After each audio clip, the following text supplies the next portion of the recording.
O evangelho precisa despertar quem está sendo enganado. Queridos irmãos e irmãs, hoje convoco vocês para uma reflexão que vai além do que se ouve nas praças, nos púlpitos, até mesmo nas telas. Hoje descortinaremos a verdade escondida por trás da mentira que envolve o nome do servo de Deus, Noé. Muitas pessoas afirmam que Noé avisou as pessoas da sua época buscando recuperar essas pessoas. Mas, meus amados, a verdade, apenas a verdade, deve permanecer. Nós, com os filhos de Deus, não podemos admitir mentiras porque sabemos que mentira provém do inferno. Há séculos, há muito tempo, uma história tem sido repetida.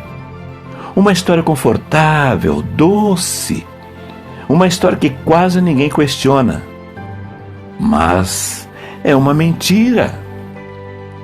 A mentira de que Noé convidou as pessoas para entrarem na arca. Hoje, eu quero que vocês me acompanhem nesse mergulho profundo. Vamos abrir o texto sem retoques, sem tradições, apenas a verdade. A maioria acredita nessa ideia absurda de que Noé saiu a convidar as pessoas. Porque as pessoas ouvem essa mentira satânica desde quando era criança. Pregações, filmes, desenhos, devocionais, tudo repete a mesma coisa. Noé chamou o povo, Noé convidou a humanidade, Noé fez apelos. Mas eu pergunto, onde está isso escrito na Bíblia? Não tenha pressa. Não responda na emoção. Volte comigo ao texto original. Vamos buscar a Bíblia usando primeiro princípio da hermenêutica, que é uma ciência que nos ajuda a entender a palavra. E o primeiro princípio da hermenêutica é simples. A Bíblia interpreta a Bíblia. E por isso não podemos ensinar o que o texto não diz.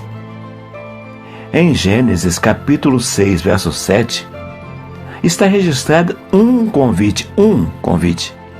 E esse convite não vem da boca de Noé, vem da boca de Deus. Foi Deus quem disse: entra tu e a tua casa. Só isso. Nada mais, nada além. Só isso. Noé não pregou apelo. Noé não gritou: entrem. Noé não suplicou ao mundo.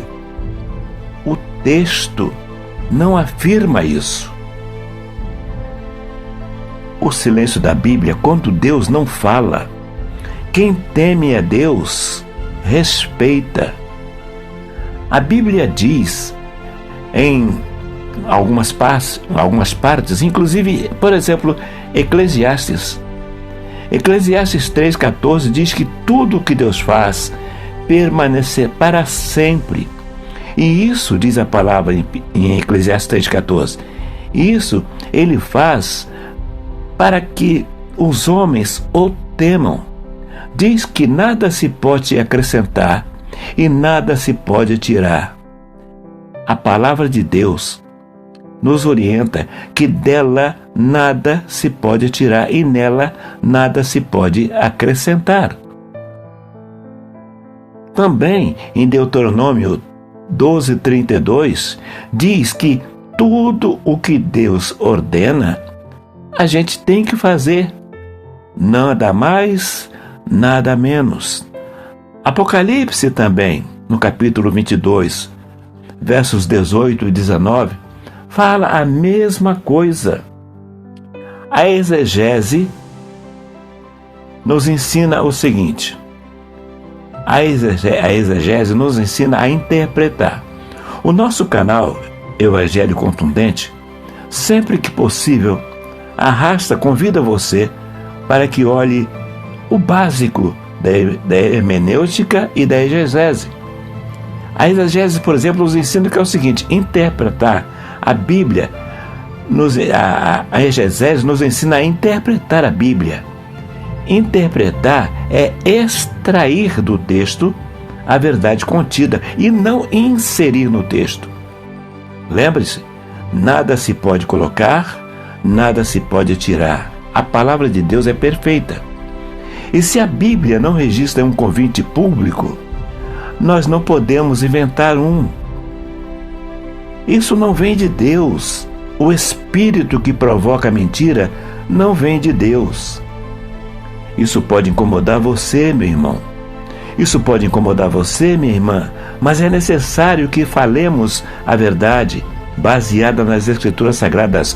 Noé nunca convidou ninguém a entrar na arca, porque se Noé fizesse isso, ele seria um homem que não obedeceria a Deus. E a Bíblia afirma que Noé era um homem temente a Deus e ele obedeceu a Deus.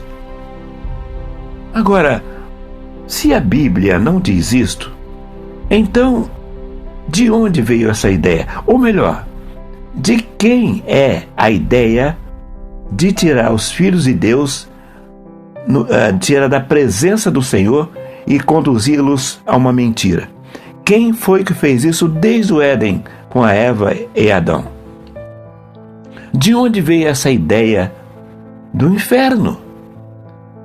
O inferno, o diabo usou a tradição, as tradições.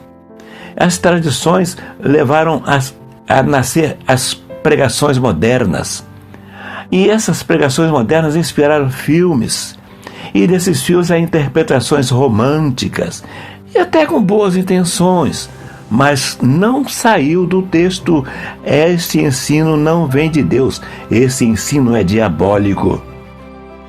Sim, Noé era pregoeiro da justiça, mas pregoeiro. A palavra pregoeiro é usada no sentido de uma pessoa que vive. Noé foi pregoeiro da justiça, ou seja, Noé vivia a justiça de Deus. Ele era um homem íntegro.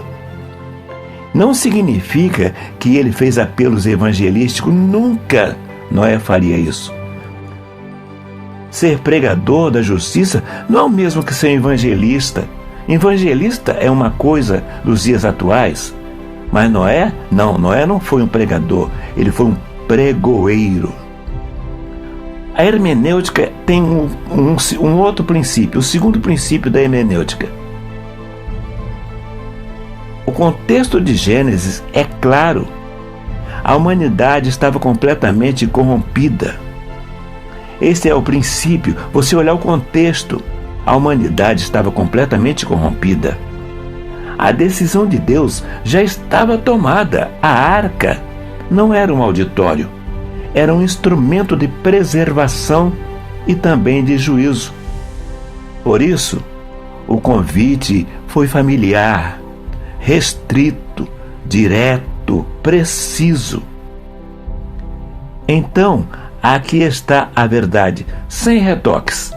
Não é esta ou aquela denominação que ensina, é a palavra de Deus, é o Espírito Santo que não precisa de ajuda de ninguém. Pelo contrário, o Espírito Santo é representante legal de Jesus aqui. Não existe um doutor em teologia que supere o Espírito Santo de Deus. Então, aqui está a verdade, sem retoques. Noé não convidou ninguém. Deus não ordenou convites. A porta da arca foi uma porta fechada pela soberania divina. E talvez nós, hoje, precisamos aprender muito com isso. Hoje, a arca não é de madeira. A arca é Cristo. Mas o convite continua sendo dele, não nosso. Nós somos mensageiros, mas a porta pertence ao Senhor. Espero que essa verdade mexa com você, que ela te leve ao texto e não à tradição, porque quando a Bíblia é exposta sem retoques, ela se torna um evangelho contundente. Se essa mensagem te despertou, deixe seu comentário. Vamos conversar, vamos estudar e compartilhe esse vídeo. Faça parte dessa legião de divulgadores da Palavra de Deus sem rodeios, sem mentiras. Vamos compartilhar esse vídeo com alguém que ama a Palavra de Deus. Aqui nós seguimos firmes. Bíblia sem retoques. Evangelho contundente. Na próxima semana, se Deus permitir, traremos um outro assunto para a nossa meditação debaixo da orientação do Espírito Santo de Deus. Fiquem na santa e gloriosa paz do Senhor.